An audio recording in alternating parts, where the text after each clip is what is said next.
ไปที่พิธีมอบรับโครงการก่อสร้างป้องกันตะฟังเจือนและพัฒนาแคมป์ของระยะ2ภายหลังที่ก่อสร้างสำเร็จรวมมูลค่าทั้งหมด67 ล้านกว่าดอลลาร์สหรัฐพิธีมอบรับได้จะขึ้นในตอนแรกของวันที่1 กรกฎาคม 2026 ที่บริเวณแคมป์ของบ้านจอมแจ้งเมืองศรีสัตนานครหลวงวิจันทร์โดยการเข้าร่วมของทานศิริราชทงศิลป์ทองเพ็งประธานคณะกรรมการปกครองนครหลวงวิจันทร์ท่านงามประสงค์เมืองวณีรองรัฐมนตรีกระทรวงยุทธาธิการและขนส่งท่านจองยองซู่เอกอัครราชทูตสาธารณรัฐเกาหลีประจำสาธารณรัฐประชาธิปไตยปากีสถานลาวพร้อมด้วยภาคส่วนที่เกี่ยวข้องท่านบุญยวัฒน์นิรไสยหัวหน้าแผนกยุทธาธิการและขนส่งนครหลวงวิจันทร์ได้ขึ้นรายงานถึงความเป็นมาและผลสำเร็จโครงการก่อสร้างป้องกันตะฟังเจือนและพัฒนาเข้มของระยะ2เป็นโครงการที่ได้รับการสนับสนุนเงินกู้ยืมดอกเบี้ยต่ำจากสาธารณรัฐเกาหลีซึ่งได้มีการเซ็นสัญญาเงินกู้ยืมในวันที่1 พฤศจิกายนของ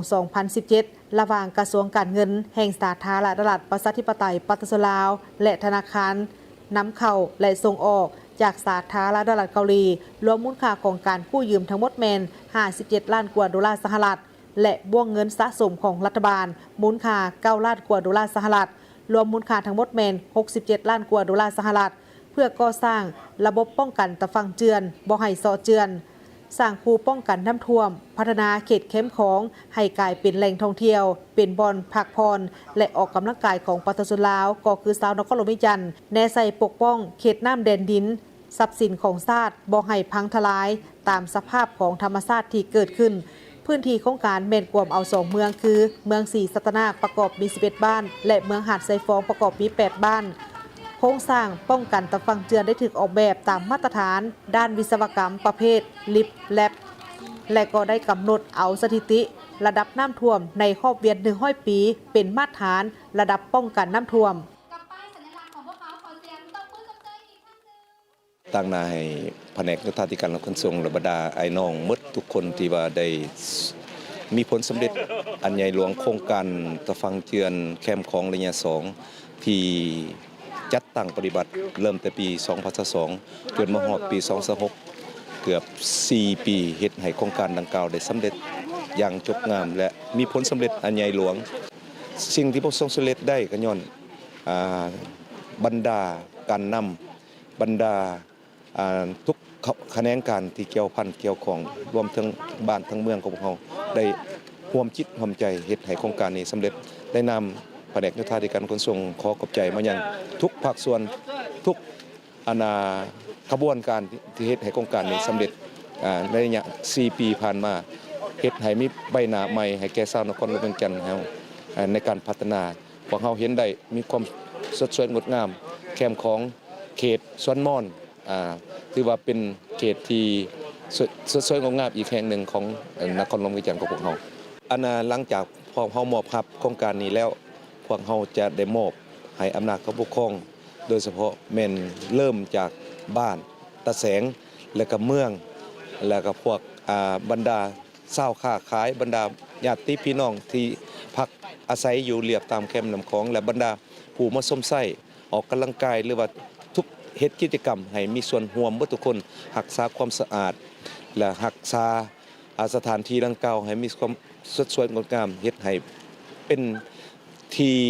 ยอมรับได้ของแขกต่างดาวชาวต่างเมืองสิมาเยี่ยมยามชาวนครเมืองจันทร์ของพวกเขาเพราะว่าพวกเขาเฮ็ดจบงามแล้วพวกเขามอบให้แก่อำนาจการปกครองท้องถิ่นเบิดทุกทานเบิดทุกผู้ทุกคนของชาวนครหลวงเวียงจันทร์พวกเขาเป็น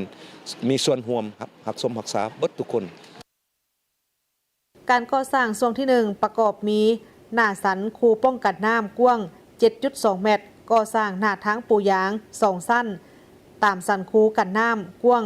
5.80 เมตรยาว 2,538 เมตรก่อสร้างทางยางกว้าง2 เมตรมีความยาว